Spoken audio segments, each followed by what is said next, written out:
Assalamualaikum warahmatullahi wabarakatuh. Perkenalkan, saya Kuniza Kiatunizah, NIM 2019-443 akan menjelaskan tentang Undang-Undang Pokok Agraria atau Undang-Undang Nomor 5 Tahun 1960. Nah, sebelumnya, Indonesia ini kan merupakan negara agraris yang mayoritas penduduknya bergantung pada sektor pertanian, pengolahan lahan, dan pemanfaatan sumber daya alam. Lahan atau tanah ini menjadi sangat penting dalam kacamata hukum karena berkaitan dengan hak kepemilikan, pengolahan, atau pemanfaatan tanah. Oleh sebab itu, diperlukan sebuah sistem yang mengatur bagaimana masyarakat bisa memanfaatkan tanah dan sumber daya alam dengan sebaik-baiknya. Hal ini penting dilakukan agar tidak timbul konflik kepentingan di masyarakat serta menjamin kepastian hukum bagi masyarakat. Nah, sistem ini diatur dalam Undang-Undang Nomor 5 Tahun 1960 atau disebut juga Undang-Undang Agraria ini. Sebelum membahas lebih lanjut terkait Undang-Undang Pokok Agraria, saya akan menjelaskan poin-poin penting yang akan menjadi pokok bahasan. Yang pertama itu kita harus mengenal Undang-Undang Pokok Agraria. Undang-Undang Nomor 5 atau Undang-Undang Pokok Agraria ini mengatur sumber daya alam agraria secara umum dan juga mengatur jenis-jenis hak atas tanah. Hal ini seperti yang tercantum dalam pasal 16 ayat 1, bahwa jenis-jenis itu antara lain hak milik, hak guna usaha, hak guna bangunan, hak pakai, hak sewa, hak membuka tanah, hak memungut hasil hutan, dan hak-hak lain. Hal yang diatur dalam Undang-Undang Pokok Agraria. Yang pertama yaitu hak milik tanah. Hak guna usaha, hak milik tanah.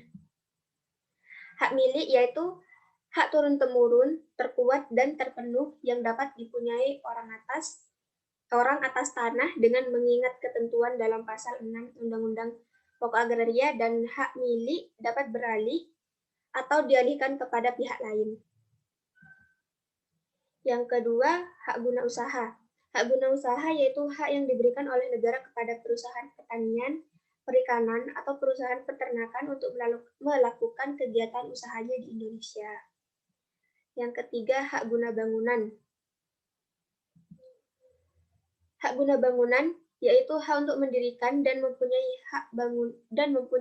bangunan-bangunan atas tanah yang bukan miliknya sendiri dengan jangka waktu paling lama 30 tahun. Ini terdapat dalam pasal 35 ayat 1 Undang-Undang Pokok Agraria. Dan dapat dijelaskan pula bahwa hak guna bangunan ini berbeda dengan hak milik atas tanah. Subjek hukum yang dapat menjadi pemegang hak guna bangunan ini dijelaskan pada pasal 36 ayat 1 Undang-Undang Pokok Agraria yang berbunyi, yang dapat mempunyai hak guna bangunan adalah 1. Warga negara Indonesia, 2. Badan hukum yang didirikan menurut hukum Indonesia dan berkedudukan di Indonesia. Yang keempat yaitu hak pakai.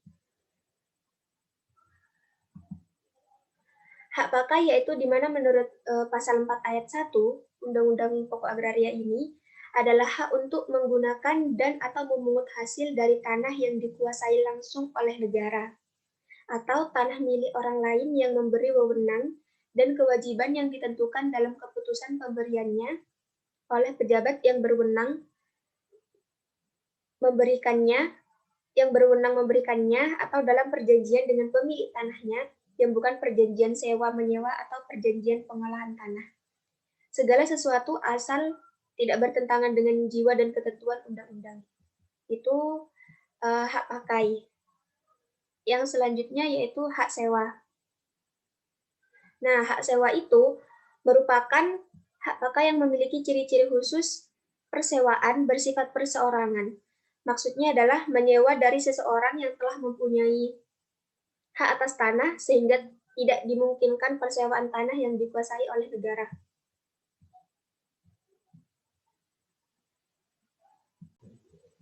Nah, yang selanjutnya yaitu hak pembukaan tanah.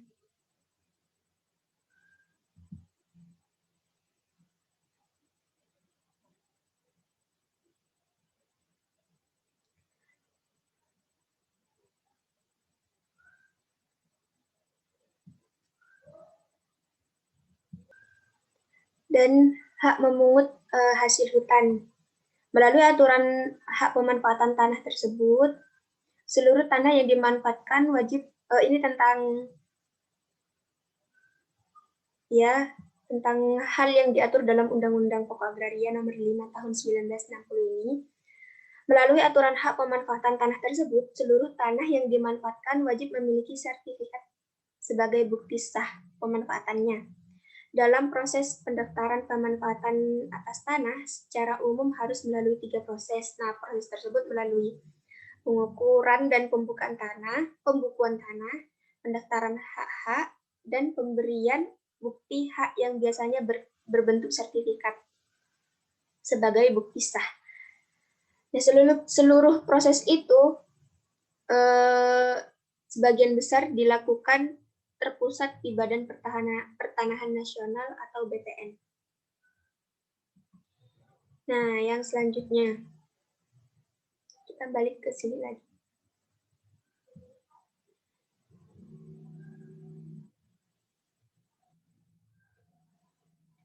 Dalam rangka terbentuknya masyarakat yang adil dan makmur, pemerintah berusaha menjaga sumber daya, khususnya yang meliputi pemanfaatan lahan melalui Undang-Undang Nomor 5.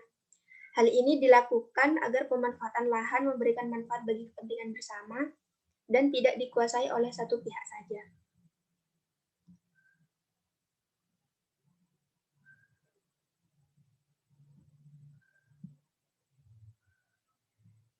Nah, undang-undang ini secara resmi diberi nama Undang-Undang Nomor 5 Tahun 1960 tentang Peraturan Dasar Pokok Agraria yang mengatur mengenai hak-hak atas tanah, air, dan udara. Hal tersebut juga meliputi aturan dasar dan ketentuan penguasaan, pemilikan, penggunaan, dan pemanfaatan sumber daya agraria nasional di Indonesia.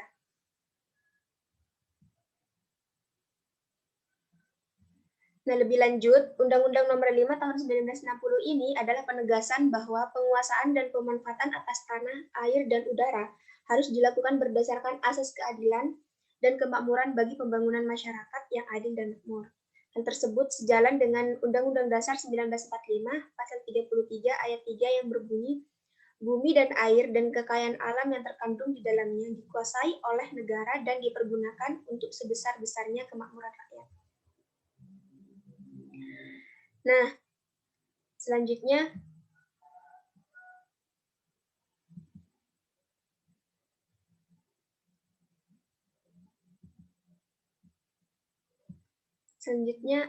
apa sih pokok agraria itu? Jika melihat Undang-Undang Nomor 5 Tahun 1960 ini, sebenarnya undang-undang ini juga dikenal dengan Undang-Undang Agraria dan tidak hanya mengatur tanah dalam artian sempit.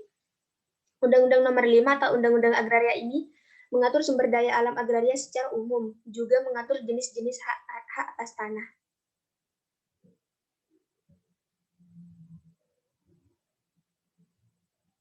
Nah, seperti yang tadi saya sebutkan, hak atas tanah bersifat tetap, yaitu hak milik, hak guna usaha, hak guna bangunan, hak pakai, hak sewa untuk bangunan, hak membuka tanah, dan hak memungut hasil hutan. Nah, ini hak atas tanah. Yang kedua, hak sewa untuk bangunan, hak membuka tanah, dan hak memungut hasil hutan. Yang ketiga, hak atas tanah yang bersifat sementara, yaitu hak gadai. Gadai di sini dimaksudkan untuk gadai tanah. Dan hak usaha bagi hasil atau perjanjian bagi hasil. Hak menumpang dan hak sewa tanah pertanian. Yang ketiga yaitu hak atas tanah yang statusnya mengikuti undang-undang. Maksudnya adalah hak atas tanah bisa berubah disebabkan perubahan undang-undang yang akan lahir kemudian.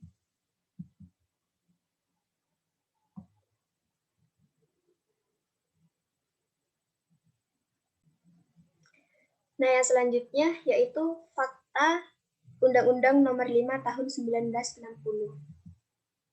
Yang pertama yaitu Undang-Undang Pokok Agraria sebagai landasan tentang Undang-Undang Rumah Susun. Dengan berdasar Undang-Undang Nomor 5 Tahun 1960 ini, Undang-Undang Nomor 16 Tahun 1985 tentang Rumah Susun ditetapkan. Dalam undang-undang tersebut diatur bahwa hak milik atas rumah susun adalah perseorangan atau badan hukum yang memenuhi syarat sebagai pemegang hak atas tanah. Sementara hak milik atas satuan rumah susun adalah hak milik atas satuan yang bersifat perseorangan dan terpisah. Kepemilikan tersebut dibuktikan dengan penerbitan sertifikat hak milik atas satuan rumah susun.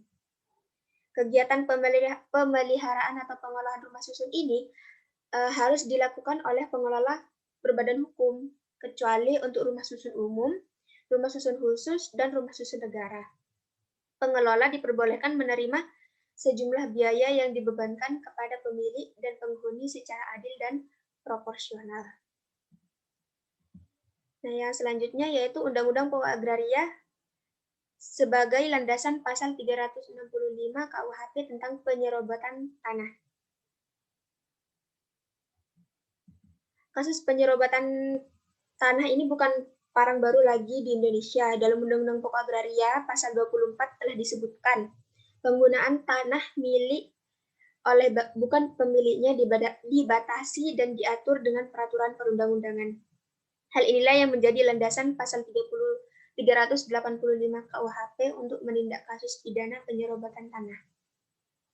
Pasal 385 ayat 1 Kitab Undang-Undang Hukum Pidana atau KUHP mengancam pelaku penyerobatan tanah dengan ancaman pidana paling lama 4 tahun. Ini berlaku bagi siapa saja yang secara melawan hukum menjual, mengelola, menukarkan, menghibahkan, dan atau suatu hak tanah yang bukan hak miliknya. Yang ketiga,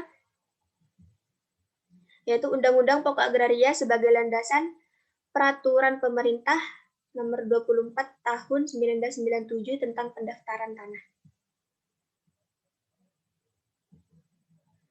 Undang-Undang Pokok Agraria pasal 19 ini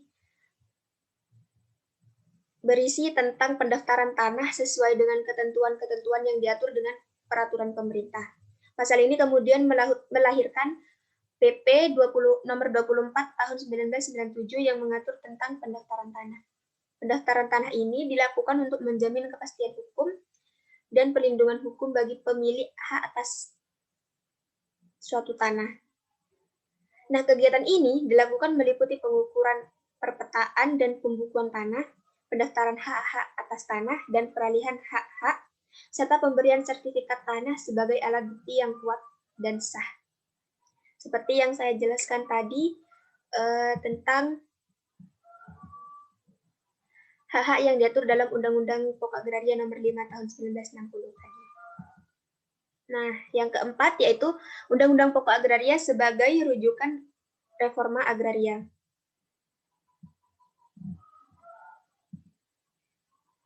Seperti yang diketahui bahwa Undang-Undang UUPA ini diterbitkan pada tahun 1960, yaitu 15 tahun setelah Indonesia merdeka.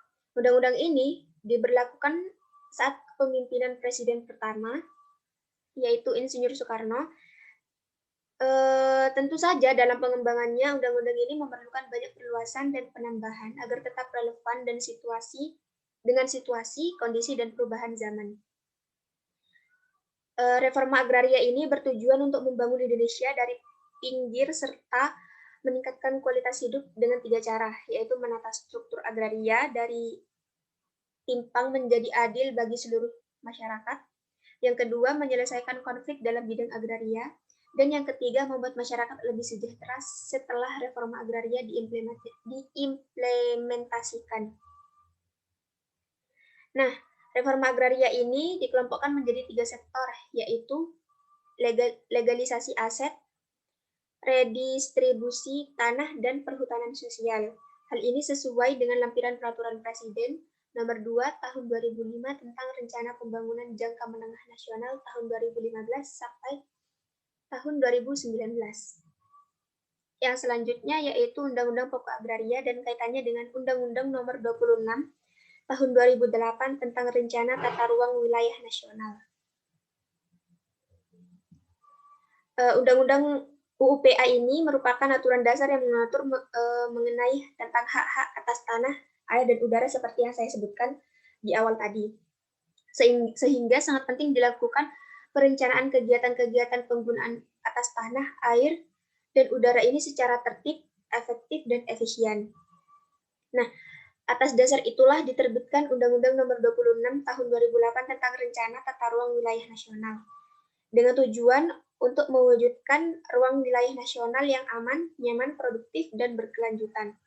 Ini juga bertujuan untuk mewujudkan keterpaduan perencanaan dan pemanfaatan ruang darat, ruang laut, dan ruang udara. Yang terakhir yaitu Undang-Undang Perlindungan Konsumen. Berkaitan dengan kredit perumahan, masih terdapat banyak konsumen yang merasa dilanggar haknya terkait pembiayaan, baik pembiayaan bank maupun non-bank. Sengketa tentang perumahan dan pelanggaran hak konsumen ini seringkali terjadi dalam proses jual beli atas tanah atau bangunan tersebut. Nah, Undang-Undang Perlindungan Konsumen Pasal 24 ini menyebutkan bahwa pelaku usaha yang menjual barang atau jasa bertanggung jawab atas tuntutan ganti rugi atau gugatan konsumen jika terjadi perubahan barang atau tidak sesuai dengan contoh, mutu, dan komposisi. Undang-Undang Perlindungan Konsumen ini akan menjadi rujukan saat terjadi sengketa antara konsumen dan pengembang. Jika terjadi ketidaksesuaian biaya angsuran, contoh, mutu, dan komposisi perumahan dari kesepakatan semula, maka pihak pengelola perumahan tersebut bertanggung jawab atas tuntutan ganti rugi atau gugatan konsumen.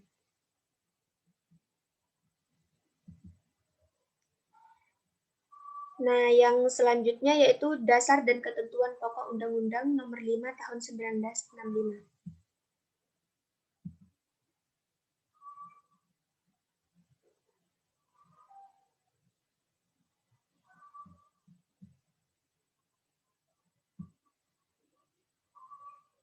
Kondisi masyarakat Indonesia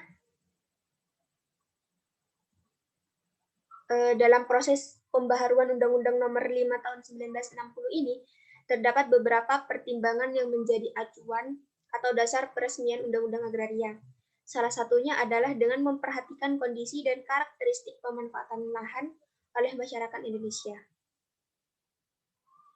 Nah, berikut ini merupakan dasar dan ketentuan pokok yang melahirkan Undang-Undang Nomor 5 Tahun 1960. Yang pertama yaitu kondisi masyarakat Indonesia, di mana kontribusi perekonomian Indonesia yang berciri khas agraria meliputi pemanfaatan bumi, air, dan udara sebagai anugerah Tuhan Yang Maha Esa.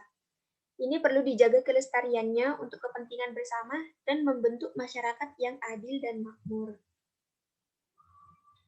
Yang kedua yaitu hukum agraria yang sebelumnya berlaku, disusun dan dipengaruhi dari peninggalan hukum-hukum penjajah yang tidak sesuai dengan pandangan bangsa dan bertentangan dengan kepentingan rakyat secara luas.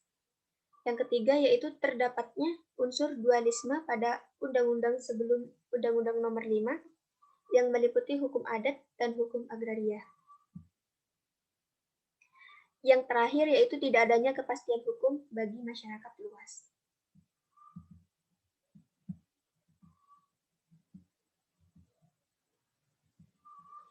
Nah, untuk Undang-Undang Pokok Agraria ini memiliki manfaat bagi pemilik properti. Seperti contohnya, rumah sebagai hunian pribadi wajib memiliki sertifikat, baik hak milik atau hak guna bangunan. Dengan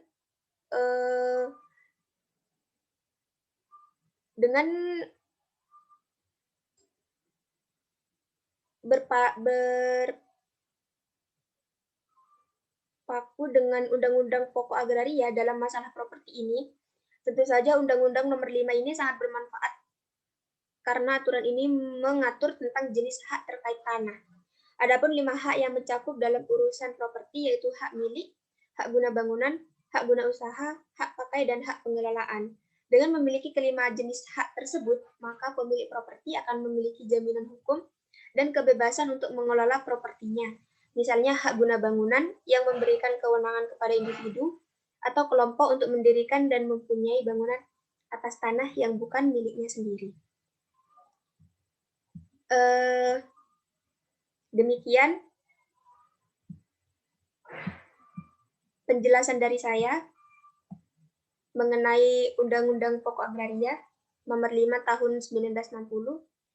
Sekian, wassalamualaikum warahmatullahi wabarakatuh.